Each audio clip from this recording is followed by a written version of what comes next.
Hey, everybody. Good morning. I'm Yvonne Rodriguez out here in California. And whether you're watching us live or you're watching the recording, thanks for joining us. I'm the Director of National Program Impact and Talent at the Surge Institute.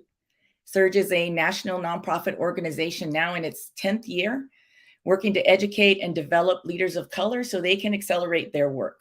Surge is for leaders who want to create transformative change for young people, their families, and their communities. So if you are looking to be part of a growing nationwide, bold, innovative community that's determined to close the gap between the current landscape and the hopes and dreams of our people, then you are in the right place. We have a number of programs happening across the country. And one of the features of our program is our coaches. In fact, we have a regular program evaluation where our alumni always say that coaching is one of the key parts of the program. It's critical because, as most of you know, information does not always lead to change. You really have to interact with the information and understand how you're integrating that information. And all of that happens in our coaching. One example I like to give is you could be in a negotiation class and know the ins and outs of negotiation, but when you're at that table and you're not speaking up for yourself, what's happening there? And that's something a coach can help you get through. So today we are so excited to have with us one of our coaches, one of our program coaches. His name is Dr. Ian Buchanan. He is a native of St. Louis, Illinois, and he is the CEO of NIA Education Group, which is a coaching and consulting firm dedicated to helping great leaders become their greatest leadership selves. Isn't that a great tagline there? Dr. Ian is also, I've always enjoyed speaking with him. He is just brilliant. He's written a book, and I'll show this to you again later, but it's called King, a 4-part leadership framework for Black men. And he contacts us regularly. In fact, I open my email box and there's always something from Ian saying, what's going on at Surge? What can I get involved in? And I said, Ian, we would love it if you would bring your brilliance and your genius online with us so that we can live stream you and everybody can get to know not only you, but also the kind of coaching that happens at Surge. So with that, let's bring Ian on. Hello there. Hello, Dr. Ian. How are you? I'm doing good. I'm doing good. I am feeling so good. I am so excited to have this conversation today. Yeah, let's just get this party started. Yes. Well, let's just start with you telling us more about yourself and what's making you feel so good today. Well, one thing that's making me feel good is that I just spent a week in Jamaica, and so I'm back. I'm energized. I'm ready to go, and I just got this no problem on kind of vibe. Uh, but who is Ian? I am a person from the Midwest. I am a grandson. I am a husband, a father. I started in education in 1995 as a mathematics teacher, where I taught pre-algebra through calc. For the last 5 years, when I had a traditional 9 to 5, I was chief academic officer, so responsible for making sure that kids learn and teachers teach. For the last 2 years, I've been a full-time edupreneur. And one of the things that I do is coach outstanding, transformative leaders across the country, especially those who are involved with Surge. So I'm excited to have this conversation today. Yeah, I'm excited too. I mean, we have a lot of brilliant leaders coming through our programs, and we always get a lot of feedback about it. And I know the people that have coached with you, and probably some of them may be on today, always say great things, and especially with all the experience that you have. So you're not just a coach, but you are also a leader in education as well. And so thank you for being here again. But tell us more. We want to know, we wanted people to come on so they can know, like, and one of the things we say at Surge, because we want to impact at least 5,000 leaders by 2030. Yep. We're at about 600 right now. So we're accelerating our game as well. But the theme is our people need coaches, and our people need leaders, and our leaders need coaches. So what is coaching, and why do our leaders of color need coaching? Yeah, so coaching, for me, coaching is a sacred, a safe, and a courageous space. And coaches provide an opportunity for us And when I'm talking about us right now, I'm specifically talking about Black and brown leaders to do a couple things. And I like to use visuals and or analogies to kind of explain what a coach does. I think one of the first things that we do is we help you remove that mist off of that mirror so you can see yourself more clearly. We help you, and if you think about a puzzle, we help you solve puzzles, solve those things that have a solution. We also help you see yourself. I talked about seeing yourself in the mirror more clearly, but a couple of the other things we do is we help you take your foot off of the gas and the brake at the same time. Many times our people want to make progress, but they exemplify self-limiting behaviors, beliefs, mindsets, assumptions that keep them from really realizing their full potential. And so one of the things that we do is we help you do all of those things. In addition to providing that safe, courageous space, we also put our arms around you as a cheerleader, as a coach, as a supporter, but there also could be times when we may give you a slight kick as well to let you know that you got this, you can do this. And I think in terms of why it's so important for Black and brown leaders, typically there are a couple of things that can consume us. And those are stereotype threat, imposter syndrome, and just those kinds of issues that make us question, are we supposed to be in this space? Are we supposed to be doing this work? Are we good enough? And we help you understand that you have everything that you need in order to win this game called leadership. Wow. How do you, can you give us an example of like working with somebody with stereotype threat or especially imposter syndrome? Because we hear about that all the time. Like how can coaching help with that?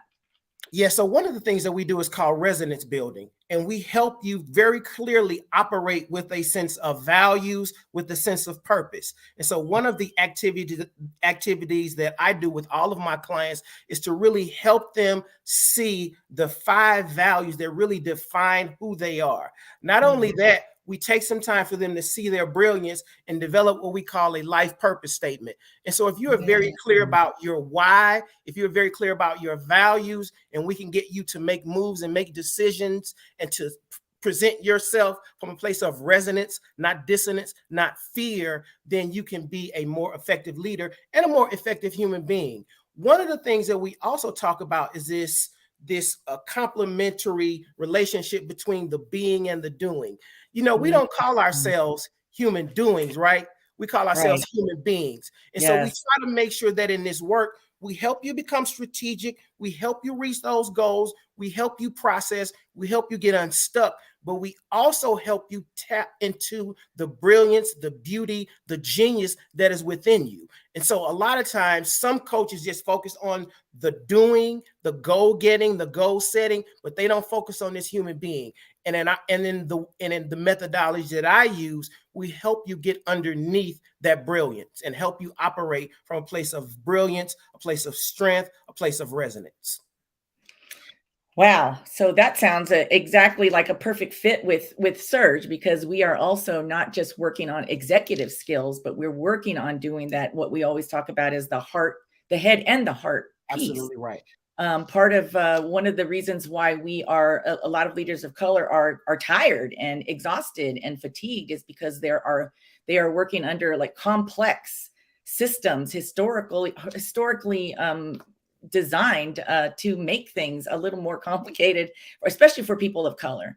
And so how has that impacted us? How can we identify where it has impacted us and how it is limiting us now? So I love hearing about how you're actually working to impact that particular issue.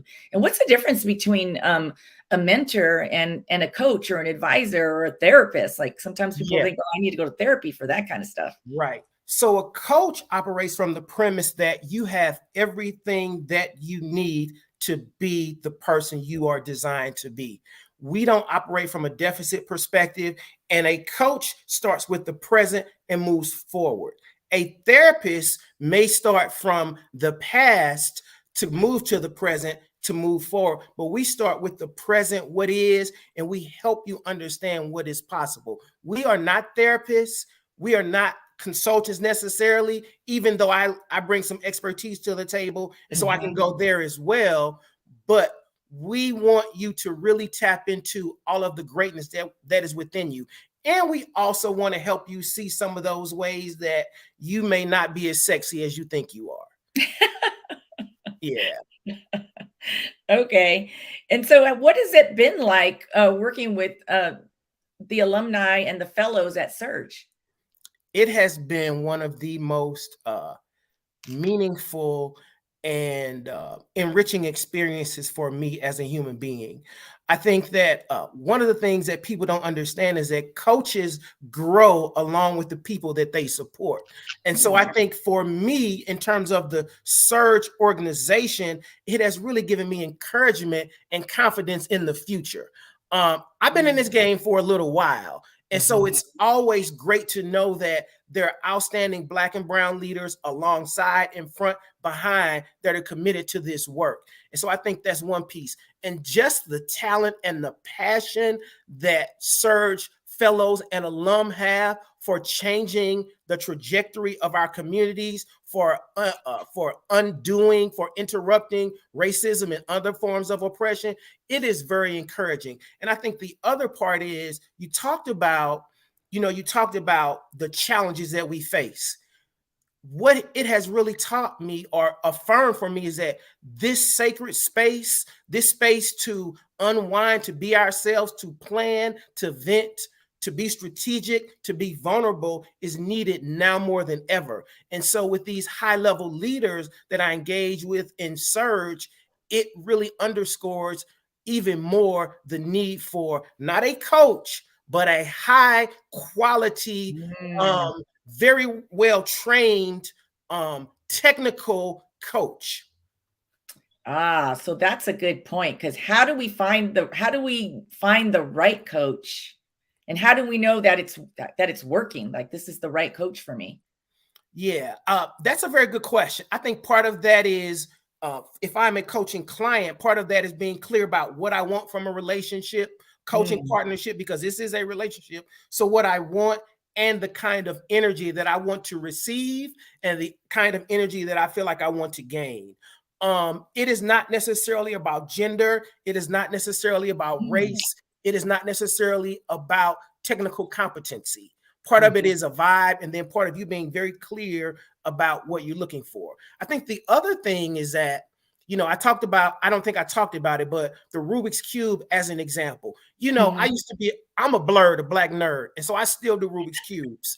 And part of it is like, you can fix one side, and as you're fixing one side, you could also be messing up another. And so as coaches, we understand our job is not to solve that entire Rubik's Cube for you. We are to help you, but it's also to help you process when you make one move and it may have an impact on another move. So we do help you process the mess as well. We don't always tie things up in a nice, clean bow, because life is not like that. But what we do is we help you become the leader and the human being that you are born to be, that you're destined to be. Right. And you brought up a good point about technical competence, because a lot of times when we're matching our program participants with leaders, with coaches like you, we have a whole cadre of coaches of color working with us, but they're saying, I want to have somebody who knows, who has been a leader in education, or I want somebody who knows how to move forward in a career in politics. And I try to say to them, like, you don't have to be an astronaut to coach an astronaut. That's right. Can you say more about that? Because I really there's some really great coaches out there, but people want to be matched with somebody that knows how to do a specific thing. And so can you say more about that? Important, but not necessary. Yeah. Coaching is agnostic to profession. And so my job, again, is to help you see yourself in the mirror, to help you fix that Rubik's Cube, to help you solve those puzzles, to help you get off your foot off of the brake and the gas at the same time, to help you stop spinning. And so that is not specific to an area. I do understand that people want someone who has a level of competence or at least a level of understanding about a profession. And I personally think that's why I'm a pretty good fit for a lot of people, because I've been around the block in a lot of different ways. But my most impactful coach did not know anything about K-12 education, and she totally changed the trajectory of my life. Wow. Yeah. All right. Well, before we get into your book, I want to ask you one more question. Like how can our leaders prepare for coaching? Like what do they need to do to get the most out of coaching?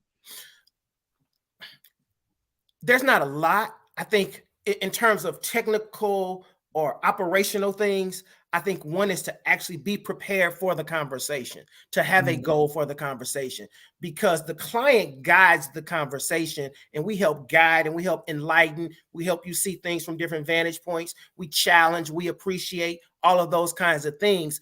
But it is not helpful to anyone if I come in and say, hey, Yvonne, what do you want to talk about today? And you're like, I don't know. Even though we are trained to mine for topics and to build those out, but it's always helpful if you have a target for the conversation. That doesn't mean that it's going to go that way, because this is one of those dances. This is improvisation, which is something that is so common to Black and brown cultures. So this is improv at its finest. We call it dancing in the moment. And so it's a lot of dancing in the moment. However, we have specific skills and training and competencies that help us help you dance. Wonderful. Thank you. Thank you for that. Yeah. So speaking of specific skills and competency, I'm going to put this book up here again. It's King, 4-part leadership framework for Black men. So why did you write this book and why did you write it now? I mean, I think it just came out, right? Yeah. It's been out for about 6 or 7 months now. So why did I write it? I wrote it because, well, what really prompted me, I walked into a convening of Black and brown male leaders. And for the first time in my career, I was probably the oldest person in the room. I know that feeling. Yeah, exactly right. Yeah, this gray is real. And so I'm a big hip hop fan. And so immediately the song that popped in my mind was One Mic. And so I said, if I just had one mic, if I had one opportunity to address this group of powerful Black and brown men, what is it that I would say? And so I just really meditated on it for a long time. And then this concept of king just popped up. And so king means know the king within. So first we have to have this deep understanding of self, your strengths, your superpowers, your areas of growth, most importantly, your self-saboteurs. All of those ways you're in your own way. And I stands for inspire others for collective greatness. So how can we coach, mentor, motivate, mold others for the benefit of the greater good? And what I mean by the greater good is slashing the tires of white supremacy. That's what I mean by the greater good. Okay. Yes. Then navigate to the north. So what are the values, the beliefs, the vision? What is the mission, vision, value, goal orientation that drives what you do? So that is navigate to the north. What is this North Star? And you know, kids nowadays, when they say something, they want to emphasize something, they say it twice. So you have to know your why, not just your why, but your why. Why? Yes. And then the final is G, gravitate to the great. In some communities, I say gravitate to the gangsters. So how do you gravitate to people who can build, mold, motivate, challenge? Iron sharpens iron. And so how do you surround yourself by people whose iron you can sharpen and who can sharpen your iron? And so that is really the 4-part kind of approach and strategy of the book.